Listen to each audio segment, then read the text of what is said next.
My name is Christopher Cavalier. I work for Resolved IT, and I am an automation engineer.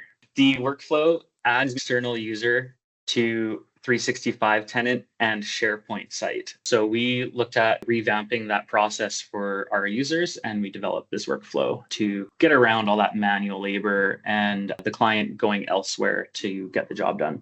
So we're starting with the no-op on the workflow. And then from the form, we're getting the name of the user, which we're going to pass through on a ticket update. Now, this ticket update updates the PSA, or it creates the ticket, and it gives the details from the request. So on the form, you'll have the org, the ticket, the name of the user, the email address, and the group you'd wish to add them to. And this will update the ticket accordingly. And then once it updates the ticket of what it's doing, it will come down and invite the user to the 365 tenant.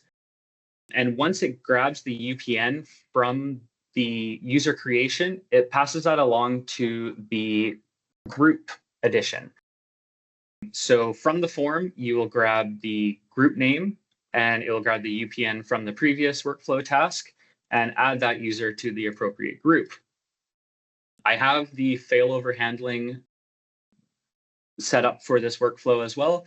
So anytime a process fails, it will update the ticket, send an email.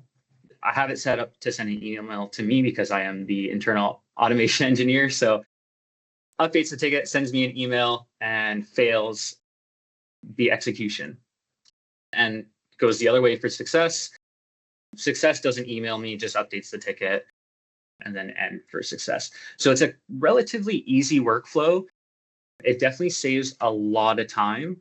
It's easy for our techs to just have the form open and get the job done. I find that our time for those tickets has dropped immensely. I'm talking, 15 minutes a ticket to I just ran a Rewst script. Here's my 5-minute time entry and a quick confirmation that it's been done. The form is relatively easy. Like I mentioned, client, ticket number, guest email, guest name, and group name. I have a drop down, and you can do multiple selection on the groups. So if you have a couple of groups you wish to add the user to, you can select them from there.